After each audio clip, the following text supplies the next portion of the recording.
Good morning friends.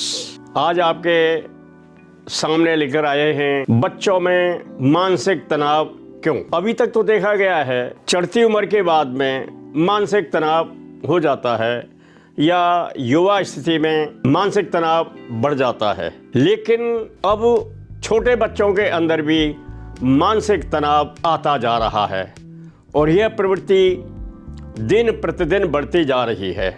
इसके जिम्मेदार कौन हैं? अगर बच्चों के अंदर मानसिक तनाव की प्रवृत्ति बढ़ती आ रही है तो उसके जिम्मेदार पेरेंट्स ही हैं। हम उनकी जिम्मेदारी किसी अन्य पर नहीं डाल सकते हैं, इसलिए हमें निर्णय लेना पड़ेगा, निर्णय करना पड़ेगा। अपने छोटे बच्चों में मानसिक तनाव की प्रवृत्ति क्यों बढ़ती जा रही है? इसके बहुत सारे कारण हो सकते हैं और कारण हैं जिन घरों में आपस में झगड़ा फिसाद होते रहते हैं, पारिवारिक झगड़े होते रहते हैं, स्त्री पुरुष में, पति पत्नी में झगड़े होते रहते हैं, उनकी औलादें, उनके बच्चे मानसिक तनाव के पीड़ित हो जाते हैं। इसलिए सबसे पहले हमारा यही कारण होता है कि घर की कलेश को, गृह युद्ध को कैसे दूर किया जाए जिससे अपने बच्चों में मानसिक तनाव पैदा न होने पाए। इसमें कोई दो राय नहीं। बच्चे बिल्कुल कच्चे फूल की तरह होते हैं जो हर चीज को ग्रहण कर लेते हैं, इसलिए यह हम भूल जाते हैं कि हम जो झगड़ा आपस में कर रहे हैं उसको बच्चे नहीं सुन रहे हैं या देख रहे हैं। कई बार झगड़ा करते करते या झगड़ा होने की तैयारी में बच्चों को हम दूर कर देते हैं या स्कूल भेज देते हैं और घर में झगड़ा शुरू हो जाता है। तो क्या आप समझते हैं बच्चों को अपने से दूर करने में या स्कूल भेजने में या पड़ोसी के घर भेजने में या दूसरे कमरे में बिठा देने से ये समस्या हल हो जाएगी? नहीं, कभी भी नहीं। इसलिए इस समस्या को हल हमने स्वतः करना होगा, उसके जिम्मेदार हम हैं। इसलिए इसका निवारण कोई दूसरा नहीं कर सकता है। We are the responsible, we have to solve the problem. इसलिए मेरे प्रिय दोस्तों, आपको सबसे पहले पति पत्नी के अंदर बहुत ही सहयोग बनाकर रखना है।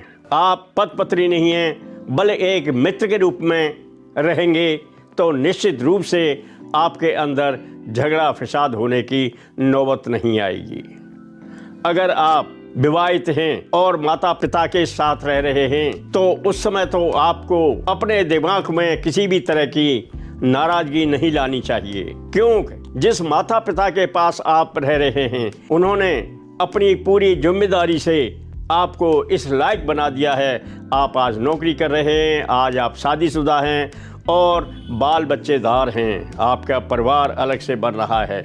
इसलिए मेरे दोस्तों, जो माँ बाप के साथ रह रहे हैं वे सबसे भाग्यशाली हैं और उनको इस बात का ध्यान रखना चाहिए कि हमें किसी भी तरह का कोई झगड़ा फिसाद नहीं करना है।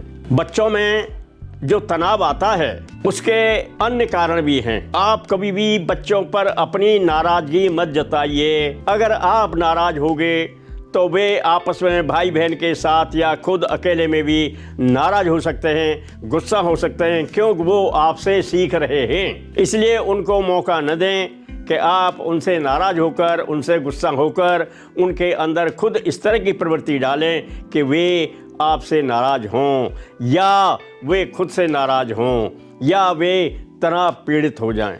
कई बार स्कूल से काम मिलता है, बच्चे काम नहीं कर पाते हैं। आप घर पर उनसे बोलते हैं ये काम कीजिए, लेकिन उनका काम करने का नहीं मूड है या काम करने में असमर्थ हैं, तो आप उनको बड़े प्यार से बताइए, बेटे अगर काम नहीं हो रहा है कोई बात नहीं, हम आपका काम करा देंगे, टेंशन मत लो, चलो क्या करेंगे, क्या खाएंगे, क्या पिएंगे, आप क्या खेलेंगे, उस तरह से आप उनसे बर्ताव करेंगे। अपने छोटे बच्चों को भी दोस्त की तरह अगर आप ट्रीट करेंगे, आप उनके मित्र बनकर काम करेंगे, निश्चित रूप से आपके बच्चे किसी भी तरह तनाव में पीड़ित नहीं होंगे। इसलिए जो आगे चल के युवा पीढ़ी पर पहुंच जाते हैं और गलत काम करने को तैयार हो जाते हैं, उनको शिक्षा नीचे से ही मिलती है उनके दिमाग नीचे से ही चलता है, बचपन से ही चलता है। वो फिर बड़ी प्रवृत्ति में लेकर बड़ा रूप धारण कर लेते हैं। यही उनके मानसिक तनाव का कारण होता है। सो मेरे दोस्तों, अजीज़ दोस्तों, फ्रेंड्स, आप अपने जीवन को खुशनुमा बनाइए। ज़रूरी नहीं है कि आपके पास रुपया है, पैसा है, मकान है, गाड़ी है, लेकिन आप पूरी तरह मानसिक तनाव से ग्रस्त हैं तो वो आपका रुपया, पैसा, धन दौलत, मकान, गाड़ी बेकार है। आप कभी भी दुर्घटना के शिकार हो सकते हैं। कई बार आपने देखा होगा कम पैसे वाले भी बहुत खुश रहते हैं, उनका परिवार बहुत खुश रहता है। उसका कारण यही है कि मानसिक तनाव से दूर रहते हैं। इसलिए मेरे दोस्तों, अपनी खुशनुमा ज़िंदगी बिताने के लिए आपस में भाईचारा, प्रेम भाव रखिए। ये सबसे बड़ा इलाज है। So thank you very much.